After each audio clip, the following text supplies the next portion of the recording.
So I wanted to go over some tips on playing Arc Strider and PvP specifically, and make somewhat of a guide, because there's a lot of talk in the community that hunters are terrible, which they pretty much are, they're the worst, and Arc Strider is like pretty poopy, which it can be. Well, I mean, the super underwhelming and needs a buff desperately, but the neutral game's great, and I think if you're an aggressive player, the hunter is for you, and if you play confidently and you're a skilled player, you'll make the most out of the hunter.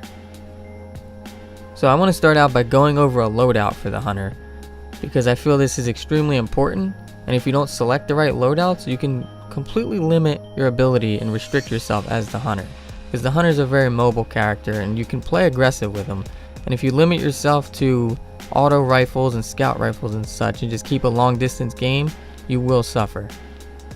So for me, I like going with an SMG in the first slot, or a hand cannon depending, and in the second slot I do the same. I either go with a hand cannon, an auto, a scout, or a pulse, which I don't really like pulses, but it depends. Like if I'm really feeling the Sondok or the Antiope, I'm always going to put that in the first slot. And for the second gun, it depends on the map. If it's not really a big map, I'll go with a hand cannon, because then I have even that extra mobility. I can switch guns in midair and still finish the target off. Auto rifles work really well too, especially if the map's larger and you're playing in a more competitive situation where you're going to be team shooting. I think it has that range, and then it has that suppressive fire and that like pre-fire capability that you can kind of just hold the trigger down and not worry about like running out of ammo. And then if you need to go up close, you just switch to your SMG or something. That's another viable way to play. Or you can go with a scout and do the same, or a pulse. It doesn't matter. There's plenty of great guns in this game, and that's one of the good things about Destiny 2, is that you're not forced to use like specific guns and specific archetypes and such. But obviously there's going to be some that are slightly better because of perks like high cal and such. So yeah, pay attention to that as well.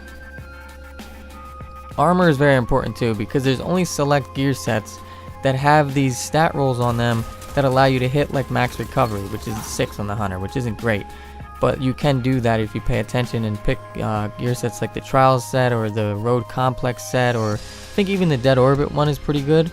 There's maybe like 3 or 4 gear sets that if you combine all them, you can get pretty good resilience and pretty good recovery, which will help you manage in the PvP world. It's not going to be great. You're still going to have to be patient when you recover your health, and you can't just rush into gunfights and expect that your health's going to regen immediately, but there are ways around it. Then there's exotics you're going to want to use, such as the Foe Hunter. I think this is a very underrated helmet. Do mind when you choose that helmet, you are restricting your recovery, probably by a point. Now, is it worth the trade-off? I believe so, because just by shooting someone, it reveals their position even when they go behind a wall. And as a hunter, you can be aggressive and you can push.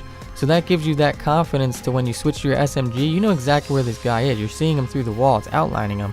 You can, choose how to engage. You can slide around the corner and already be pre-firing him, or jump around the corner and know exactly where he is and have that upper hand that will help you win those engagements. I think it's really, really good, and it's my go-to choice. There's other great exotics too, like Knucklehead. I mean, always having a radar, especially in the slower paced gameplay in Destiny 2, where you're going to be ADSing a lot, you're going to be team shooting a lot, you are going to be a little more passive, you are going to be a little more patient, so Knucklehead's a great choice too. Lucky Raspberry's great, and combining it with other mods that will get your grenade back even more, it has a really high potential to lead to more kills. You just have to be selective when you use it, and not just throw them right when you spawn and just expect to get some kind of hit, because most of the time they're in groups, and the minute they get hit they're just going to split off and run away, and you're not going to be able to get that engagement back. So for armor mods, I always try to run the impact mod on the helmet to give me that extra boost of resilience. On the legs, I always try to run recovery because I need as much as possible, especially with the Arc Strider or the hunter in general. With the arms and the chest, I usually try to run my subclass that I'm using, and that's why I keep multiple different armor sets. Well, they're the same armor set, but I run different subclasses on each. So for like PvE, I may have a Void subclass set up, and for PvP, I'll have the Arc Strider subclass set up on my arms and my chest. I want to get every little bit of an advantage I can get in my subclass, and I want my abilities back as quickly as possible, because that's often what allows me to outplay people, which leads to more kills. For the subclass and skill tree, I'm using the bottom tree on Arc Strider because I feel the neutral game is much stronger. You don't really get supers very often. You mostly 90% of the time you're getting one per game. So I think having that neutral game where you're sprinting and you're gaining your abilities back and your dodge and your grenade, and having that melee as well, is crucial to allowing you to outplay and outmaneuver and get more kills and help your team in winning the game. I also use strafe jump because it allows you to cover more ground, allows you to be faster and harder to hit. I use arc bolt because it is pretty much a guaranteed hit if you throw it anywhere near the target. I mean, it's just amazing, and you can combine that with some team shooting and it's like instant death. It's a great grenade. And then the melee obviously will disorient them, which is awesome as well. I prefer to use marksman's dodge because I want to get back in that fight as quickly as possible, and I think that dodge is also a little more confusing to the enemy.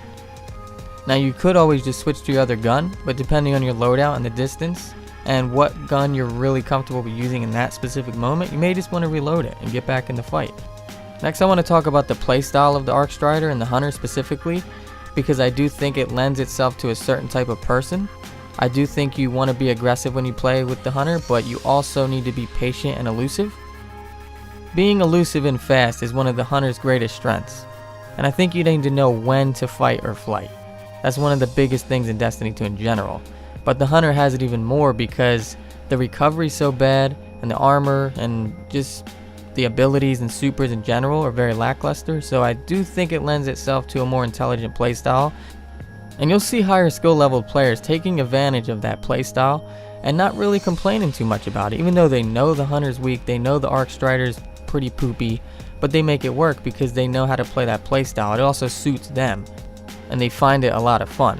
I think the Hunter lends itself to a very aggressive playstyle in the sense where if you have a hand cannon on, you're able to jump around corners, one tap people, dodge, get out, get in and out, slide, switch to your SMG, jump, throw a nade, dodge, you know what I mean? There's these plays you can make, and it's just a lot of fun when you master it, and I think that's why I really enjoy playing it.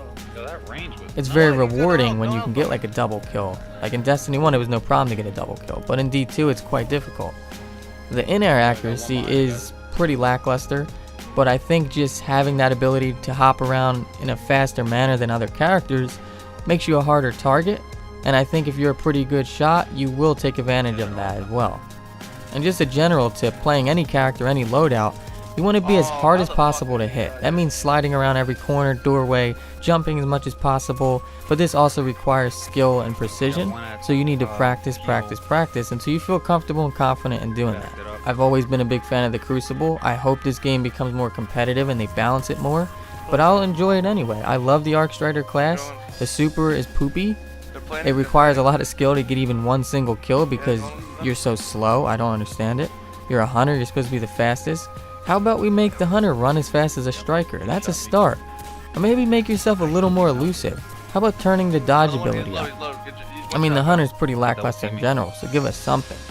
So overall, I do really enjoy the Arc Strider and the Hunter in general. I think it lends itself to a more intelligent, aggressive playstyle, and I feel much more rewarded in playing this character because, let's be honest, it's pretty bad. And I would just say, if you enjoy playing the Hunter, try the Arc Strider out in PvP and just practice and have a good time. And yeah, don't take it too serious. The Crucible can be toxic.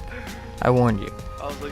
But thank you for checking the video out. I hope I didn't waste too much of your time. I hope I provided some value. Oh, and if you could subscribe, I would really appreciate it. I will start making more videos. I've always been a Destiny main, so I'll probably have more Destiny videos, but maybe some others as well. So stay tuned, and thank you so much for watching. Peace out, homies.